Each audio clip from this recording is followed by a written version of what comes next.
നമ്മൾ ഇന്ന് ഈ വീഡിയോയിലൂടെ പരിശോധിക്കുന്നത് OnePlus ഏറ്റവും പുതുതായി പുറത്തിറക്കിയിരിക്കുന്ന ബജറ്റ് ഫ്രണ്ട്ലി എന്ന് പറയാവുന്ന അല്ലെങ്കിൽ എന്ന് വിശേഷിപ്പിക്കാവുന്ന അവരുടെ OnePlus Nord C2 5G എന്ന സ്മാർട്ട് ഫോണിൻ്റെ വിശേഷങ്ങളാണ്. അപ്പോൾ OnePlus ഈ ഒരു ഫോൺ പുറത്തിറക്കിയിട്ട് എനിക്ക് തോന്നുന്നു ഏകദേശം ഒരാഴ്ചയിൽ കൂടുതലായി. നമുക്കെപ്പോഴും OnePlus ഈ ഫോണുകൾ ലോഞ്ച് ആകുന്ന ആ ഒരു സമയത്ത് പലപ്പോഴും ഫോൺ കിട്ടില്ല. ഒരു ആഴ്ച കഴിഞ്ഞിട്ടാണ് പലപ്പോഴും OnePlusൻ്റെ ഫോണുകൾ ലഭിക്കുന്നത്. എന്ത് തന്നെയായാലും നമുക്ക് OnePlus Nord C2 5G എന്ന് പറയുന്ന ഫോൺ അൺബോക്സ് ചെയ്ത് എന്തൊക്കെയാണ് ഈ ഒരു ഫോണിൻ്റെ വിശേഷങ്ങളെന്നും എന്തൊക്കെയാണ് ഈ ഒരു ഫോണിൻ്റെ ബോക്സിനകത്തുള്ളതെന്നും നോക്കാം. അതിനുമുമ്പ് ഒരു കാര്യം പറയട്ടെ, OnePlus Nord സീരീസിൽ മൊത്തത്തിൽ 4 ഫോണുകളാണ് ഇതുവരെ പുറത്തിറക്കിയത്. എൻ്റെ ഊഹം ശരിയാണെങ്കിൽ, അതായത് OnePlus Nord, OnePlus Nord 2, OnePlus Nord CE, OnePlus Nord C2 എന്നീ 4 ഫോണുകൾ. അതിലെ OnePlus Nord C2 ആണ് ഈ ലേറ്റസ്റ്റ് ആയിട്ട് വന്നിരിക്കുന്ന ഈ ഒരു പർട്ടിക്കുലർ ഫോൺ. അപ്പോൾ നമുക്കിത് അൺബോക്സ് ചെയ്യാം. നോഡ് സീരീസിലെ ഫോണുകൾ വരുന്ന സെയിം ടൈപ്പ് ബോക്സിൽ തന്നെയാണ് OnePlus Nord C2 വന്നിരിക്കുന്നത്. ഇവിടെ നോഡ് എന്ന് ഇതുപോലെ വലുതായിട്ട് എഴുതിയിട്ടുണ്ട്. അതുപോലെ ഈ ഒരു ഫോണിൻ്റെ ബാക്ക് സൈഡിൽ ഇതിൻ്റെ പ്രധാന ഡീറ്റെയിൽസും സ്പെസിഫിക്കേഷനും ഒക്കെ കൊടുത്തിട്ടുണ്ട്. ഇത് അൺബോക്സ് ചെയ്യാൻ വളരെ എളുപ്പമാണ്. ഇവിടെ ഒരു ഓപ്പൺ എന്ന് പറയുന്നൊരു സ്റ്റിക്കർ ഇതുപോലെ വരുന്നത്, അത് ജസ്റ്റ് ഒന്ന് പീൽ ഓഫ് ചെയ്താൽ മതി.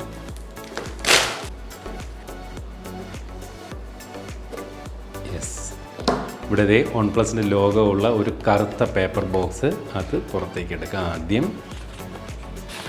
അതുകൂടാതെ ഇതിനകത്ത് കണ്ടില്ലേ ഒരു ബാക്ക് കേസ്, അതൊരു ഡുവൽ ടോൺ ബാക്ക് കേസ് ആണെന്ന് പറയേണ്ടി വരും. കണ്ടില്ല, അതിനകത്ത് ചെറിയ ലൈൻസൊക്കെ കാണുന്ന തരത്തിലുള്ള ഒരു ബാക്ക് കേസാണ്. അതായത് ഒരു ക്രിസ്റ്റൽ ക്ലിയർ ബാക്ക് കേസ് അല്ല. അതുപോലെ ഈ ഒരു പേപ്പർ ബോക്സിനകത്തേക്ക് വരുമ്പോൾ സിം ഇജക്ടർ പിൻ ഇതുപോലെ കൊടുത്തിട്ടുണ്ട്. അതിനകത്തൊരു സ്മൈലി ഐക്കൺ പോലെ ബാഡ്ജ് ചെയ്തിട്ടുണ്ട്. അതുപോലെ ഇതിനകത്ത് user manual warranty card information. OnePlusൻ്റെ ഫോണുകളോടൊപ്പം സാധാരണ ഇത്തരത്തിലുള്ള സ്റ്റിക്കർ, ഐഫോണിലൊക്കെ വരുന്ന കണക്ക് ഇത്തരത്തിൽ സ്റ്റിക്കറുകളുണ്ട്. അത് ഫ്ലാഗ്ഷിപ്പ് ഫോണുകളോടൊപ്പമാണ്. പക്ഷേ OnePlusൻ്റെ ഈ ഒരു ബജറ്റ് ഫ്രണ്ട്ലി ഫോണിനോടൊപ്പം അത്തരത്തിലുള്ള സ്റ്റിക്കർ കൊടുത്തിട്ടുണ്ട്. പിന്നെ റെഡ് കേബിൾ മെമ്പർഷിപ്പ് കാർഡ്, അതായത് ഇതിൽ ജോയിൻ ചെയ്ത് കഴിഞ്ഞാൽ QR കോഡൊക്കെ അതിനകത്തുണ്ട്. ജോയിൻ ചെയ്ത് കഴിഞ്ഞാൽ നമുക്ക് പല OnePlusൻ്റെ അഡീഷണൽ ഫീച്ചേഴ്സ് നമുക്ക് ലഭിക്കും. ക്ലൗഡ് സ്റ്റോറേജ് ഉൾപ്പെടെയുള്ള. പിന്നെ ഒരു OnePlus ടീമിൽ നിന്നുള്ള ഒരു ലെറ്റർ വാങ്ങുന്നവർക്ക് വായിച്ചു നോക്കാം. അപ്പോൾ ഇത്രയും കാര്യങ്ങളാണ് ഫോണിൻ്റെ ബോക്സിനകത്ത് ഉണ്ടായിരുന്നത്. ഇനി ദേ ഫോൺ പുറത്തേക്ക് എടുക്കുന്നു. തൽക്കാലം മാറ്റിയിരിക്കാം, വേറെ എന്തൊക്കെയുണ്ടെന്ന് നോക്കാം. ഇതിനകത്ത് OnePlusൻ്റെ typical red cable, USB-A to Type-C കേബിളാണ് നൽകിയിരിക്കുന്നത്. ഇപ്പോൾ പല ഫോണുകളിലും Type-C to Type-C വരുന്നത്. അങ്ങനെ ആയിരുന്നെങ്കിൽ കുറച്ചുകൂടി ബെറ്റർ എന്ന് തോന്നി. അതുപോലെ ഇതിൻ്റെ ചാർജർ 65 വാട്ടിൻ്റെ ഫാസ്റ്റ് ചാർജറാണ് ഇത്തവണ OnePlus Nord C2വിനകത്ത് നൽകിയിരിക്കുന്നത്. ഈ ഒരു ചാർജറിൽ കൃത്യമായിട്ട് അതിൻ്റെ ഒരു വാട്ട് ഇതുപോലെ എഴുതിയിട്ടുണ്ട്. അപ്പോൾ ഇതേ ഇരിക്കും നമ്മുടെ സ്മാർട്ട് ഫോൺ. അതിലേക്ക് വരാം. നമുക്കൊരു സ്പെഷ്യൽ കളറാണ് കേട്ടോ. എല്ലാവരും ചെയ്ത് കണ്ടത് ബ്ലൂ കളറായിരുന്നു, പക്ഷേ നമുക്ക് വന്നത് ഗ്രേ കളറാണ്. കൊള്ളാം, വെറൈറ്റി കളർ. ആ ടിപ്പിക്കൽ OnePlusൻ്റെ ഒരു ബ്ലൂ കളർ ഉണ്ടായിരുന്നു, അതിൽ നിന്ന് മാറി ഗ്രേ കളറാണ് ഇപ്പോൾ നമുക്ക് വന്നിരിക്കുന്നത്. ഫോൺ കയ്യിൽ ആദ്യം ഇങ്ങനെ എടുക്കുമ്പോൾ തന്നെ ഫീൽ ചെയ്യുന്ന കാര്യം എന്ന് പറഞ്ഞാൽ ഭയങ്കര ലൈറ്റ് വെയിറ്റ്. എടുത്ത് പറയേണ്ടുന്ന കാര്യം, വളരെ ലൈറ്റ് വെയിറ്റ് എന്ന് വെച്ചാൽ വളരെ ലൈറ്റ് വെയിറ്റ്. എനിക്ക് തോന്നുന്നു ആദ്യമായിട്ടായിരിക്കും ഇത്രയും ലൈറ്റ് വെയിറ്റ് ആയിട്ടൊരു ഫോൺ OnePlusൻ്റെ ഭാഗത്തു നിന്ന് വരുന്നത് തോന്നുന്നു. വെറും 175 ഗ്രാം ഭാരം മാത്രം. അത് കയ്യിൽ പിടിക്കുമ്പോൾ നന്നായിട്ട് അറിയാനുണ്ട്, വളരെ ലൈറ്റ് വെയിറ്റ്. അതുപോലെ ഈ ഒരു ഫോണിൻ്റെ ബാക്ക് സൈഡ് കണ്ടു കഴിഞ്ഞാൽ ഒരു ഗ്ലാസ് ബോഡിയാണെന്ന് തോന്നുന്നു. ഒറ്റ നോട്ടത്തിൽ കണ്ടില്ലേ, കറക്റ്റ് ഗ്ലാസ് ബോഡിയാണെന്ന് തോന്നുന്നു. അത് പല പ്ലാസ്റ്റിക് അല്ലെങ്കിൽ പോളികാർബണേറ്റ് കൊണ്ടുള്ള സ്മാർട്ട് ഫോണുകൾ നമ്മൾ കണ്ടിട്ടുണ്ടെങ്കിലും ഇത്രയും ഡിറ്റോ ഗ്ലാസ് പോലിരിക്കുന്ന ഒരു പോളികാർബണേറ്റ് ബോഡിയുള്ള ഫോൺ അതും ഞാൻ ആദ്യമായിട്ട് കാണുകയെന്ന് പറയേണ്ടിയിരിക്കുന്നു. മനോഹരമായിട്ടുള്ള ഒരു ബാക്ക് ഡിസൈൻ നൽകിയിട്ടുണ്ട്. അതുപോലെ 2 വലിയ ക്യാമറ റിങ്ങുകളാണ് ഇവിടെ കൊടുത്തിരിക്കുന്നത്. അത് ഈ ഒരു ബോഡിയുടെ ഷേപ്പുമായിട്ട് അത്ര മാച്ച് ആവുന്നില്ല എന്നാണ് എൻ്റെ ഒരു അഭിപ്രായമായിട്ട് തോന്നിയത്. എന്തായാലും ബാക്കിൽ നിന്ന് കാണാൻ നല്ലൊരു ഭംഗി ഈ ഒരു സ്മാർട്ട് ഫോണുണ്ട്. ഇവിടെ ഇതുപോലെ OnePlusൻ്റെ ലോഗോ കൊടുത്തിട്ടുണ്ട്. 3ാമത്തെ ക്യാമറ ഇവിടെ കാണാം. അതുപോലെ LED ഫ്ലാഷ് ലൈറ്റ് ഈ ഒരു ഭാഗത്തായിട്ട് കൊടുത്തിട്ടുണ്ട്. ഈ ഒരു ക്യാമറ മൊഡ്യൂൾ നമ്മൾ ഒപ്പോ ഫൈൻ സീരീസ് ഫോണിലൊക്കെ കണ്ടതുപോലെ ആ ബോഡിയോട് എംബോസ് ചെയ്ത് നിൽക്കുന്ന തരത്തിലുള്ള ഒരു സ്പെഷ്യൽ ക്യാമറ മൊഡ്യൂളാണ് ഈ ഒരു ഫോണിനകത്ത് നൽകിയിരിക്കുന്നത്. എന്തായാലും ഒന്ന് ഉറപ്പിച്ച് പറയാൻ പറ്റും, ഒരു പ്രീമിയം ലുക്ക്. OnePlusൻ്റെ നോഡ് സീരീസിലെ ഫോണുകളിൽ തന്നെ ഏറ്റവും Nord 2 ഒഴിച്ചു നിർത്തി പറയട്ടെ, ഒരു പ്രീമിയം ലുക്ക് ഈ ഒരു ഫോണുണ്ട്. അതായത് OnePlusൻ്റെ നോഡൊക്കെ കണ്ടു കഴിഞ്ഞാൽ ഒരു പ്രൈസ് കുറഞ്ഞ ഫോണെന്നൊരു ഫീല് തോന്നുമായിരുന്നു. പക്ഷേ ഇവിടെ Nord 2 CEയിൽ അങ്ങനെ ഒരു പ്രൈസിൻ്റെ കുറവ് ഈ ഫോണിൻ്റെ ലുക്കിൽ നമുക്ക് തോന്നില്ല. ഫോണിൻ്റെ വലത് സൈഡിൽ ഇതുപോലെ പവർ ബട്ടൺ കാണാം. പക്ഷേ OnePlus ഫോണുകളിലുള്ള ഒരു പ്രധാന സാധനം ഇവിടെ മിസ്സിംഗ് ആണ്, അലർട്ട് സ്ലൈഡർ. അതായത് ഒറ്റ ക്ലിക്കിലൂടെ നമുക്ക് ഫോൺ സൈലൻ്റ് ആക്കാനും വൈബ്രേറ്റ് മോഡ് മോഡിലേക്ക് ആക്കാനും ജനറൽ മോഡിലേക്ക് മാറ്റാനുമുള്ള ആ ഒരു അലർട്ട് സ്ലൈഡർ ബട്ടൺ, അത് ഒരു OnePlusന്റെ ഒരു ടിപ്പിക്കൽ ഒരു ഡിസൈനിലായിട്ട് ഉണ്ടായിരുന്ന ഒരു ബട്ടണാണ്. അത് ഇവിടെ മിസ്സിംഗ് ആണ്. താഴെ 3.5mm audio Jack, microphone, USB Type C charging port, speaker grill. ഇടത് സൈഡിൽ ഇതുപോലെ വോളിയം റോക്കേഴ്സും സിം ട്രേയും, മുകളിൽ സെക്കൻഡറി നോയ്സ് ക്യാൻസലേഷൻ മൈക്ക്. അപ്പോൾ ഇതിൻ്റെ സിം ട്രേ വന്നിട്ട് 2 സിം കാർഡുകൾ, നാനോ സിം കാർഡിൽ ഒരു സൈഡിൽ ഇതുപോലെ ഇടാം, ഇപ്പുറത്ത് ഒരു മെമ്മറി കാർഡ് ഇടാം. ചുരുക്കി പറഞ്ഞാൽ ട്രിപ്പിൾ കാർഡ് സ്ലോട്ട് തന്നെയാണ്. സാധാരണ എനിക്ക് തോന്നുന്നു OnePlus ഫോണുകളോടൊപ്പം സാധാരണ നാനോ സിം കാർഡുകൾ ഇടുന്ന സ്ലോട്ടാണ് മാത്രമാണ് വരുന്നത്. പക്ഷേ ഇവിടെ എന്തായാലും മെമ്മറി കാർഡ് ഇടാൻ സാധിക്കും. ഇനി നമുക്ക് ഈ ഒരു കേസ് ഇട്ടാൽ എങ്ങനെയാണ് ഈ ഒരു ഫോണിൻ്റെ ലുക്ക് ഒന്ന് നോക്കാം. നല്ല ഫിറ്റ് ആയിട്ടുള്ള കേസാണ് കേട്ടോ. നമുക്ക് ഇടാൻ തന്നെ നല്ല ടൈറ്റ് ഉണ്ട്. ഫോണിനകത്ത് കവർ ഇട്ട് കഴിഞ്ഞാൽ ഏതാണ്ട് ഇതുപോലെ ഇരിക്കും. ആ ഒരു ക്യാമറ മൊഡ്യൂൾ മൊത്തത്തിൽ പുറത്ത് കാണാം. പക്ഷേ ഫോണിൻ്റെ ഭംഗി കവർ ഇട്ടാൽ ഒരു സുഖമില്ല എന്ന് തന്നെയാണ് എനിക്ക് തോന്നുന്നത്. പക്ഷേ അതിൻ്റെ ഒരു പ്രൊട്ടക്ഷന് വേണ്ടി എപ്പോഴും കവർ ഇടുന്നത് തന്നെയാണ് നല്ലത്. കാരണം പ്ലാസ്റ്റിക് ബോഡിയാണ്, പോറൽ വരാനുള്ള സാധ്യത കൂടുതലാണ്. എന്തായാലും കവർ ഇടാതെ കാണാൻ തന്നെയാണ് ഭംഗി. അപ്പോൾ നമ്മൾ ഈ ഒരു ഫോണിൻ്റെ ഇനിഷ്യൽ സെറ്റപ്പുകൾ ചെയ്തു നോക്കി. ഫസ്റ്റ് ഇംപ്രഷൻ, അതിൻ്റെ ഡിസ്പ്ലേയിലേക്ക് നോക്കുമ്പോൾ സത്യസന്ധമായിട്ട് പറയുന്നു, ടോട്ടലി ഇംപ്രസ്ഡ് എന്ന് വേണം പറയാൻ. കാരണം മനോഹരമായിട്ടുള്ള ഡിസ്പ്ലേ. കാരണം 6.43 ഇഞ്ചിൻ്റെ full HD+ AMO LED display ആണ് ഈ ഒരു സ്മാർട്ട് ഫോണിനകത്ത് നൽകിയിരിക്കുന്നത്. അപ്പോൾ ഡിസ്പ്ലേയുടെ ആ ഒരു ഭാഗം നല്ല ക്വാളിറ്റി ഫീൽ ചെയ്യുന്നുണ്ട്. പക്ഷേ ഇവിടെ ഈ താഴെ ചിഹ്നം എന്നറിയപ്പെടുന്ന ഭാഗമുണ്ടല്ലോ, അതൊരു എബോ ആവറേജ് ആണെന്ന് വേണമെങ്കിൽ പറയേണ്ടി വരും. സാധാരണ കാണുന്ന ഫോണുകളെക്കാൾ ഇപ്പോൾ ഒരു ചിഹ്നം എന്ന് പറയുന്ന ആ ഒരു ഭാഗം എപ്പോൾ കൂടുതലായിട്ട് തോന്നുന്നു. എന്നാൽ മറ്റ് 3 സൈഡും ഒരു ബെസൽലെസ് ഫീൽ തന്നെ നമുക്ക് നൽകുന്നുണ്ട്. അതുപോലെ ഈ ഒരു ഫോണിൻ്റെ ഡിസ്പ്ലേ സ്റ്റാൻഡേർഡ് റിഫ്രഷ് എന്ന് പറയുന്നത് 60 Hz ആണ്. എന്നാൽ ഹൈ റിഫ്രഷ് റേറ്റ് എന്ന് പറയുന്നത് 90 Hz ആണ്. അപ്പോൾ 90 Hzൻ്റെ മാക്സിമം റിഫ്രഷ് റേറ്റുമായിട്ടാണ് ഈ ഒരു ഫോൺ വരുന്നത്. അത് ഇതിൻ്റെ ഒരു ഡിസ്പ്ലേ നമുക്ക് കൃത്യമായിട്ട് അനുഭവിക്കാൻ സാധിക്കും. നല്ലൊരു സ്മൂത്ത്നെസ്, അത് OnePlus ഫോണുകളുടെ ഒരു പ്രത്യേകത തന്നെയാണ്. ഡിസ്പ്ലേ, അതിനകത്തുള്ള ഒരു സ്മൂത്ത്നെസ്, ഫ്ലൂയിഡ് ഡിസ്പ്ലേ എന്ന് തന്നെയാണ് OnePlus അവരുടെ ഡിസ്പ്ലേക്ക് OnePlus പറയുന്ന പേര്. അത് ഇവിടെയും വ്യത്യസ്തമല്ല. നല്ലൊരു ഫ്ലൂയിഡിക് നമുക്ക് ഫീൽ ചെയ്യുന്നുണ്ട് ഡിസ്പ്ലേ. മാത്രമല്ല ഈ ഒരു ഡിസ്പ്ലേ കോണിംഗ് ഗൊറില്ല ഗ്ലാസ് 5ൻ്റെ പ്രൊട്ടക്ഷൻ നൽകിയിട്ടുണ്ട്. അതുകൊണ്ട് ചെറിയ പോറലുകളൊന്നും വരില്ല. HDR10+ സപ്പോർട്ട് നൽകിയിട്ടുണ്ട്. അതുകൊണ്ട് തന്നെയും നമുക്ക് HDR കണ്ടന്റുകൾ ഇതിനകത്ത് ആസ്വദിക്കാൻ സാധിക്കും. വൈഡ് വൈൻ L1 സപ്പോർട്ട് നൽകിയിട്ടുണ്ട്. നെറ്റ്ഫ്ലിക്സ് പോലെയുള്ള OTT പ്ലാറ്റ്ഫോമുകളിൽ നിന്നും HD കണ്ടന്റുകൾ കാണാനും സാധിക്കും. ഇതിൻ്റെ ഒരു മാക്സിമം ബ്രൈറ്റ്നസ് എന്ന് പറയുന്നത് 800 nits ആണ്. സ്റ്റാൻഡേർഡ് ആണ്, ഓക്കെ ആണ്. സ്റ്റാൻഡേർഡ് അല്ല, എബോ സ്റ്റാൻഡേർഡ് എന്ന് തന്നെ പറയേണ്ടി വരും.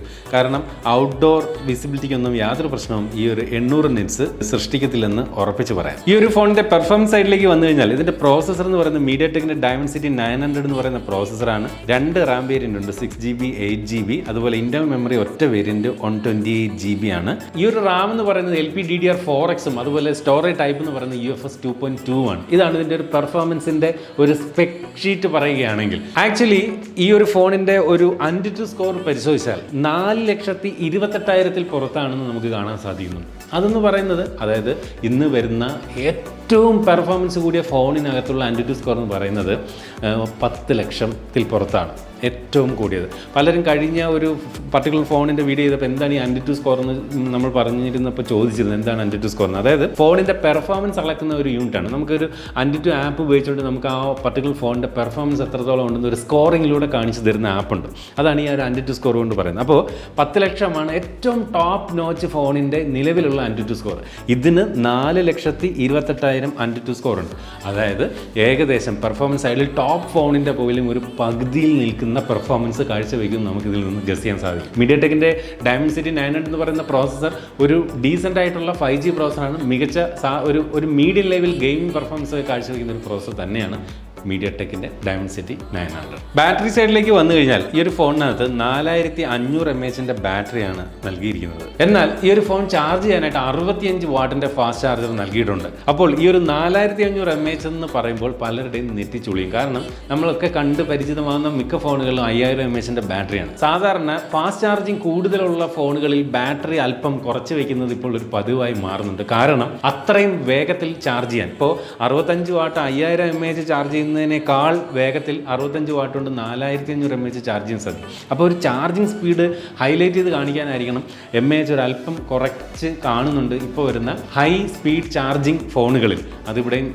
വ്യത്യസ്തമല്ല, 4500 വിത്ത് 65 വാട്ടിൻ്റെ ഫാസ്റ്റ് ചാർജിങ് സപ്പോർട്ടാണ് നൽകിയിരിക്കുന്നത്. അതുകൊണ്ട് തന്നെയും ഈ ഒരു ഫോൺ വെറും 32 മിനിറ്റിൽ നമുക്ക് 100% ചാർജിങ്ങിൽ എത്തിക്കാൻ സാധിക്കും. ഫോണിൻ്റെ ബാക്ക് സൈഡിൽ നേരത്തെ പറഞ്ഞ പോലെ 3 ക്യാമറകൾ, 64 മെഗാ പിക്സലിൻ്റെ പ്രൈമറി സെൻസർ, 8 മെഗാ പിക്സലിൻ്റെ ഒരു ultra wide angle camera, 2 mega പിക്സലിൻ്റെ ഒരു മാക്രോ സെൻസർ. സെൽഫി എടുക്കുന്നതിന് വേണ്ടി ഇത്തരത്തിൽ ലെഫ്റ്റ് പഞ്ചോളായിട്ടാണ് ഫ്രണ്ട് ക്യാമറ ഈ ഒരു ഫോണിനകത്ത് നൽകിയിരിക്കുന്നത്. ഒരുവിധം സ്റ്റാൻഡേർഡ് ആയിട്ടുള്ള ഒരു ക്യാമറ പെർഫോമൻസ്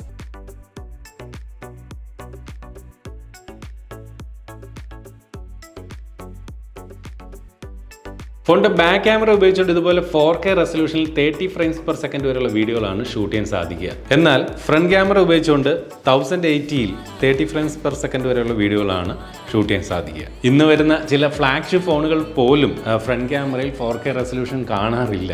അതുകൊണ്ട് ഞാനിവിടെ ഫ്രണ്ട് ക്യാമറയിൽ 4K റെസൊല്യൂഷൻ ഈ ഫോണിൻ്റെ പ്രൈസ് റേഞ്ചിൽ പ്രതീക്ഷിക്കുന്നില്ല. പക്ഷേ ബാക്ക് ക്യാമറയിൽ 4Kയിൽ 60 ഫ്രെയിംസ് പെർ സെക്കൻഡ് വരെയുള്ള വീഡിയോകൾ നൽകാമായിരുന്നു തോന്നി.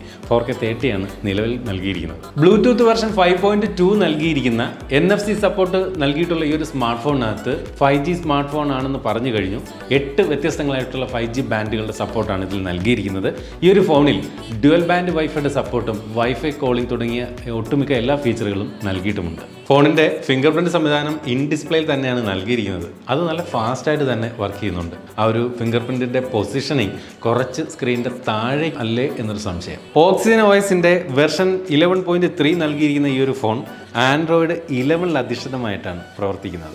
ആൻഡ്രോയിഡ് 13 പടിവാതിക്കൽ വന്ന് നിൽക്കുന്ന ഈ ഒരു സമയത്ത് Android 11 out of the box വരുന്നതിനേക്കാൾ നല്ലത് ആൻഡ്രോയിഡ് 12 വരുന്നതാണെന്ന് തോന്നുന്നു. പക്ഷേ എന്തായാലും ഈ ഒരു ഫോണിനകത്ത് ആൻഡ്രോയിഡ് 11 ആണ് നൽകിയിരിക്കുന്നത്. നമുക്കറിയാം OnePlusൻ്റെ പാരന്റ് കമ്പനി ആയിട്ടുള്ള ഒപ്പോയുടെ കളർ OSുമായിട്ടൊരു മെർജിങ് ഒക്കെ നടന്ന വാർത്തകൾ നമ്മൾ പലരും അറിഞ്ഞതാണ്. പക്ഷേ എന്നാൽ ഇനി അത്തരത്തിൽ OnePlus ഫോണുകൾ ഒരു യൂണിഫൈഡ് OS ആയിരിക്കില്ല എന്ന ചില വാർത്തകളും കഴിഞ്ഞ ദിവസം മുതൽ കേട്ടു തുടങ്ങിയിട്ടുണ്ട്. എന്ത് തന്നെയായാലും ഈ ഒരു ഫോണിനകത്ത് നമ്മൾ ഇതിനകത്ത് ഇൻസ്റ്റാൾ ചെയ്തിരിക്കുന്ന ആപ്ലിക്കേഷൻ നോക്കിക്കഴിഞ്ഞാൽ അധികം പ്രീ ഇൻസ്റ്റാൾഡ് ആപ്ലിക്കേഷൻസ് ഒന്നുമില്ല. സാധാരണ OnePlus ഫോണുകൾ പോലെ തന്നെ ഒരു ക്ലീൻ യൂസർ ഇന്റർഫേസ് നമുക്ക് ഇവിടെയും കാണാൻ സാധിക്കും. ഗൂഗിളിൻ്റെതായിട്ടുള്ള ചില ആപ്ലിക്കേഷനും അതുപോലെ OnePlusൻ്റെതായിട്ടുള്ള വളരെ കുറച്ച് ആപ്ലിക്കേഷനും, അത് കൂടാതെ നമുക്കൊരു ബ്ലോട്ട്വെയർ എന്ന് പറയാവുന്ന രീതിയിൽ വിളിക്കുന്നത് ഇവിടെ നെറ്റ്ഫ്ലിക്സ് മാത്രമാണ്. വേറെ ഒന്നും അങ്ങനെ അധികം ഇതിനകത്ത് പ്രീ ഇൻസ്റ്റാൾഡായി മറ്റ് ആപ്ലിക്കേഷൻ കുത്തി നിറച്ചിട്ടില്ല. അതുപോലെ ഈ ഒരു ഫോണിൻ്റെ സെറ്റിംഗ്സ് ഓപ്ഷനൊക്കെ എടുത്തു കഴിഞ്ഞാൽ മുൻകാല OnePlus ഫോണുകൾ എങ്ങനെയായിരുന്നു അതുപോലെ തന്നെയാണ് ഇതിൻ്റെ ഒരു സോഫ്റ്റ്വെയർ എക്സ്പീരിയൻസ്. അതുപോലെ തന്നെ 2 വർഷത്തെ സോഫ്റ്റ്വെയർ അപ്ഡേറ്റ് ആണ് കമ്പനി ഈ ഒരു ഫോണിന് പറയുന്നത്. അതായത് ആൻഡ്രോയിഡ് 12, 13 3 വർഷത്തെ സെക്യൂരിറ്റി അപ്ഡേറ്റും ഈ ഒരു ഫോണിനകത്ത് ലഭിക്കുമെന്ന് അറിയിച്ചിട്ടുണ്ട്. അപ്പോൾ ഈ ഒരു phone out of the box 12 ആയിരുന്നെങ്കിൽ കുറച്ചുകൂടെ ബെറ്റർ ആയിരുന്നു. കാരണം 13, 14 നമുക്ക് ലഭിച്ചത്. പക്ഷേ ഇപ്പോൾ 12ഉം 13ഉം മാത്രമേ അപ്ഡേറ്റ് ആയി ലഭിക്കുകയുള്ളൂ.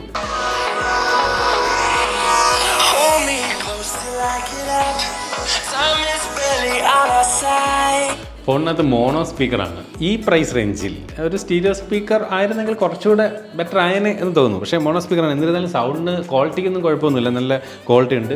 മീഡിയം വോളിയമാണ്.